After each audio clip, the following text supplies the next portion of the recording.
Welcome back, guys. Hope you guys are having a fantastic day today. Welcome back to Rauscher Racing Weekly. I'm Brent Rouse, the driver of the 16250. Up next, and on February 6th, will be points race 7 at RBO, the Red Bluff Outlaws. Right now, I'm 14th in points. Our goal is to get the top 10, and here are some questions. What have you learned at Red Bluff Outlaws this season? What have I learned at Red Bluff Outlaws? One of the things would be that you need to have way different driving styles than you do at cycling. Cycling's way wider, and there you have a little more leeway, I guess you could say, there in driving style. At Red Wolf, you're so tight, you mess up, you're getting freight lined. But at cycling, you need to make a couple mistakes to get freight lined. But at Red Wolf, one small mistake and they're all going by you. So that's one of the things I've learned at Red Bluff. You spent last season as a spectator at Red Bluff. What is something as a driver that has surprised you? Most definitely in turn 1. Distinctly there, because you can't see turn 1 from where we stand on the wall. You can't see into turn 1. The one thing you can see in turn 1 is the wall, and when they go off the track. That's the only thing you can see when standing on the wall.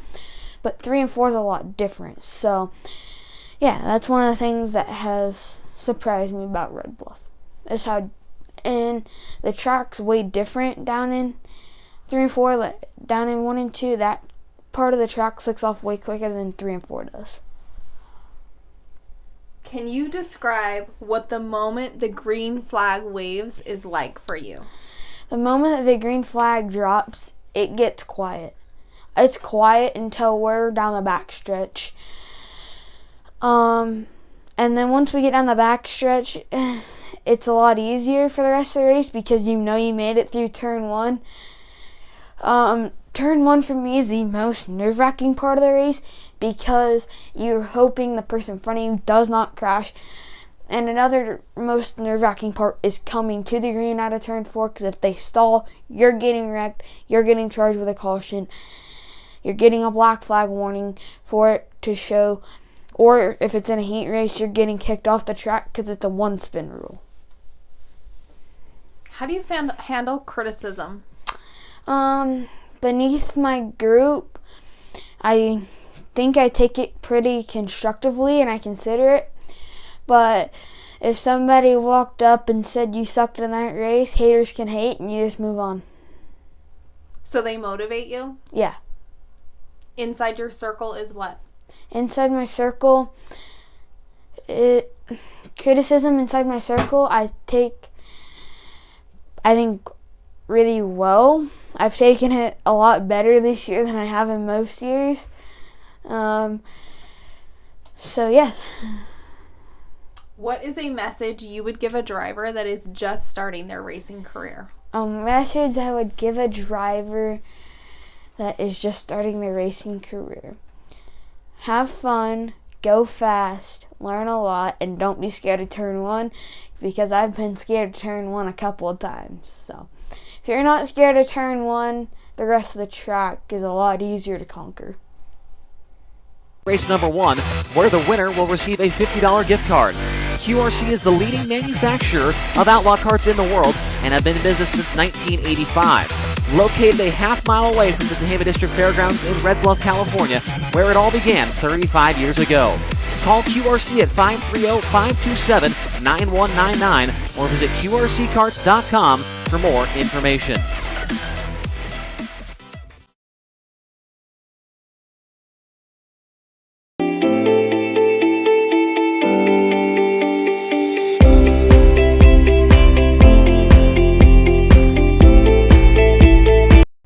Welcome back, guys, from the commercial break. You said that top 10 is your goal for your rookie season at Red Bluff Outlaws. Yes. How do you plan to finish out the season in a points deficit and get to top 10? Hit my marks really, really stronger because I know I can hit my marks a lot stronger than I have been. I know I can avoid more crashes. I've been caught up in some pretty dumb stuff this year that I know I could have avoided. That was my fault. Better communication with my team, aka my dad. Me and him do not have good communication whatsoever. So once I get better with him, I know the car's going to get faster, I'm going to get faster, my marks are going to get stronger, and just everything overall will get built from that foundation up. We still haven't even, I guess, planted a foundation between me and him. Well, we have planted one, but it's eventually has rotten and came out of the ground. So now we need to replant one and then evolve everything around that. Because if once we do that, I know I'll get faster. We'll grow faster as a team. My marks will get stronger. I'll get faster within myself. Talk about your mental mindset as a driver. How much does your mental mindset affect your day-to-day racing? Your mindset's everything when you get in a race car. If you know you can go fast, but if your mindset's not where it needs to be, you won't go fast. You won't be able to compete up front. Your mindset is everything in a race car. When you strap in, if you don't think you can win, there's no point in getting in a race car. How has adding Evan to your team dynamics helped your communication or your mindset? Me and him, since we're both racers, I think it's helped setups. I think it's also helped since my dad hasn't been in go-karts his whole life. We kind of swing into the dark and hope for the best. We are learning, but with Evan on the team, it's a lot easier because we're able to talk within drivers and within driver to crew chief, driver to car chief. It's a lot easier to be able to talk to somebody that understands how the car felt, I guess you'd say, because my dad's used to a car getting up on the bars. But with Evan, he knows the difficulties of racing Red Bluff, racing cycling, how hard it is to hit the top, how hard it is to hit the bottom of the racetrack. So it's just nice to be able to talk to somebody who knows where he knows I could be better and where I know I could be better from driver to driver. So it's been really nice. I think that anybody who knows you knows that Kyle Busch is the bar for you. Mm-hmm. But talk dirt to us. Like, tell us, who is the bar for you in dirt? Who do you look at these small tracks? Who do you watch maybe beneath you or above you at a track you're at to help you hit your marks? Somebody I'd watch at Red Bluff would be Landon Brooks, Tanner Holmes, Brandon LaChance, even Casey Smits. Those guys are really fast and really up front every single week. And the bar that I'm trying to reach to in a dirt car would probably be Sweet, Larson, Kofoid, some of the Logan Stevie, some of the guys who they mess up or they're up front, because if the only way they don't finish up front is if they crash. And even Christopher Bell, when he goes to the Chili Bowl, he's really, really fast. Those guys are like my dirt idols, and those are the bars I'm trying to reach in my dirt career. And if I do get an offer in an asphalt car for any big team, even a small team, I'll probably consider it.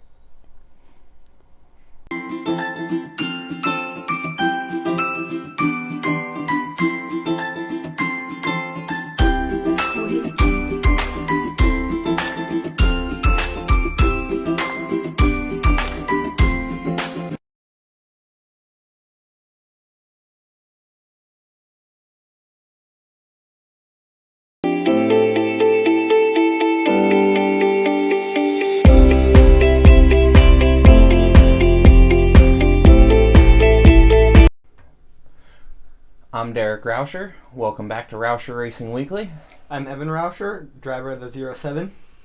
Okay, guys, so we just heard Brent talk about how he's 14th in points currently, and his goal for the season, his first season at Red Bluff Outlaws, is to finish top 10.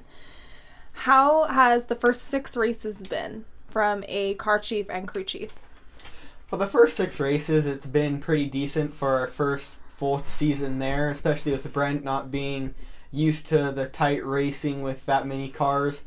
Up there in Roseburg, where he's used to racing, is basically like the same type of track that Red Bluff is.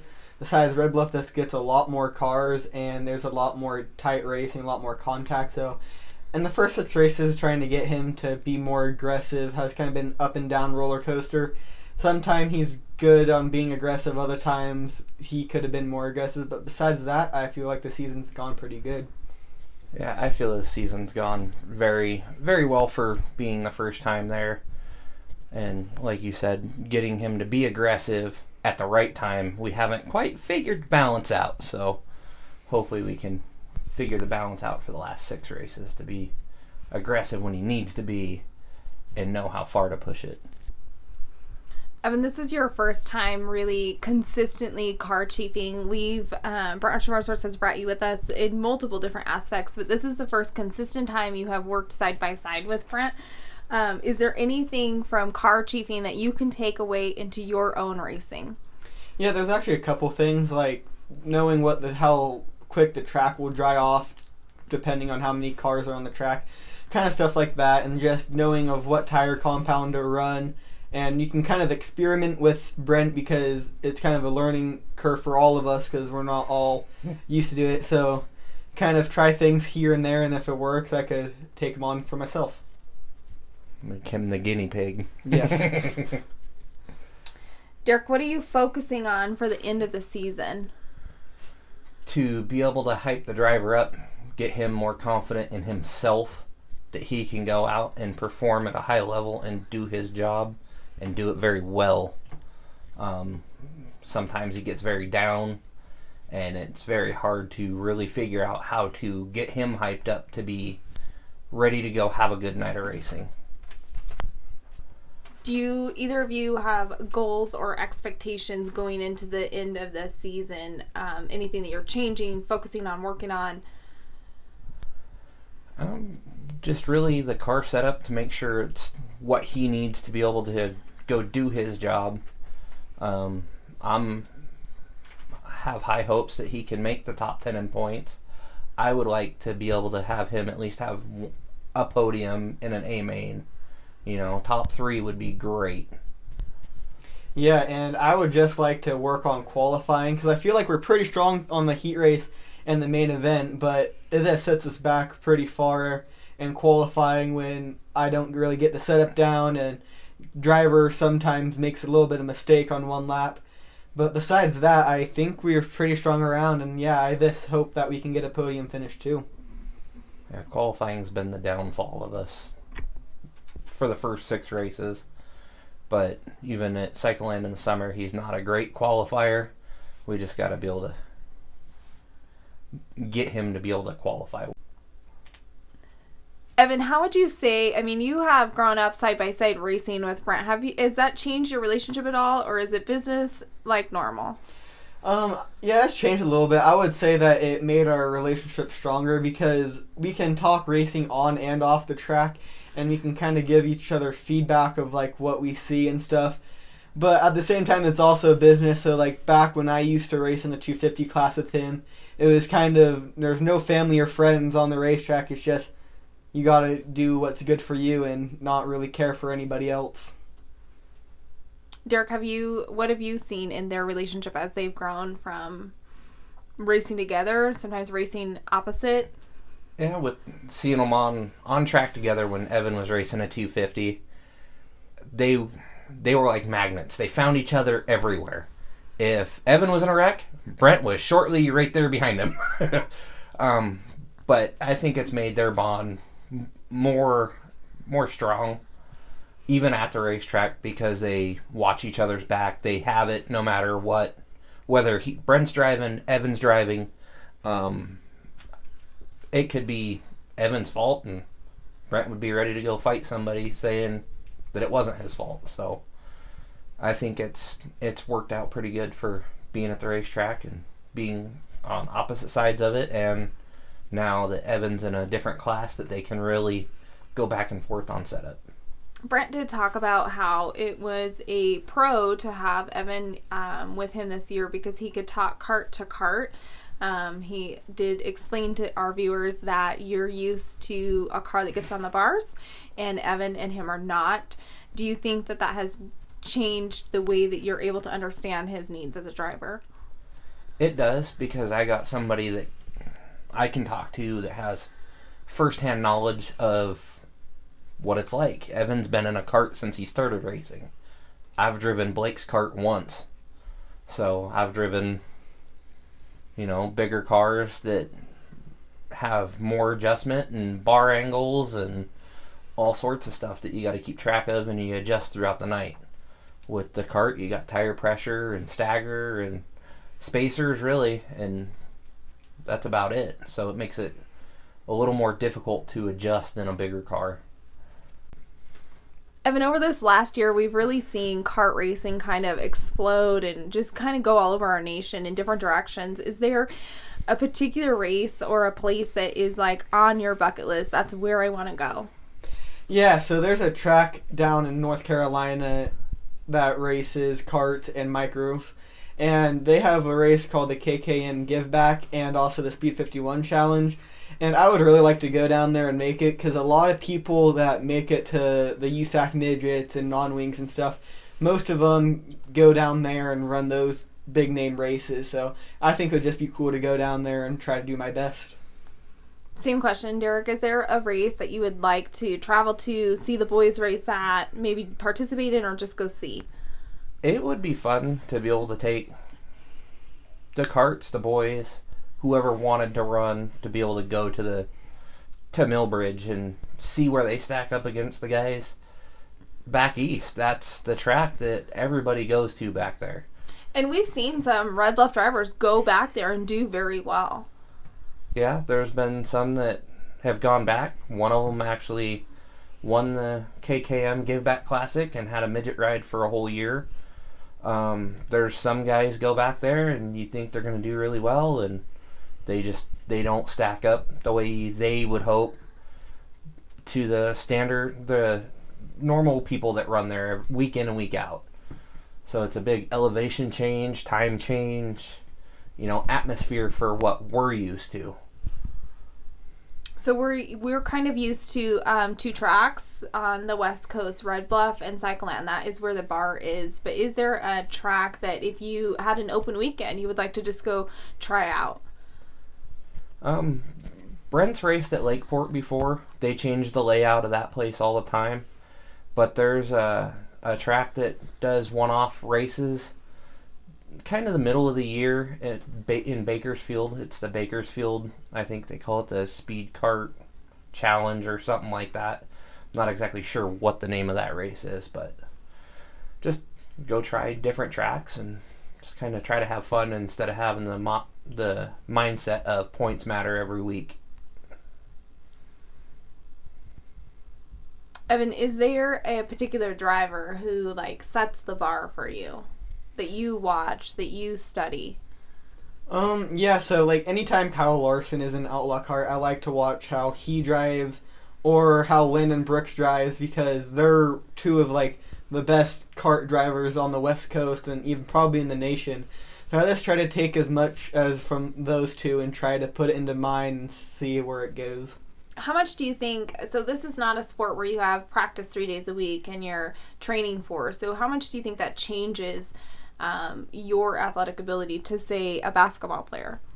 I think it helps probably if you play sports during the week, like basketball or whatever, because then you're more physically in shape, and then you can also get up on the wheel more and you don't get wore out as easy. But besides that, I don't really see any difference, really. Evan, we talked about a new paint scheme and kind of some of your plans. Is there anything you can share with us? Yeah, so we didn't really change the colors up of my car, but we are finishing putting on stickers and finishing the last little touches. So if you guys tune in back next week, we'll be able to show you guys of what my car looks like completely done. And right after this word from our sponsors, we'll come back to Mom's Corner.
Welcome back to Mom's Corner. I'm Samantha Rauscher. I'm Kim Rauscher.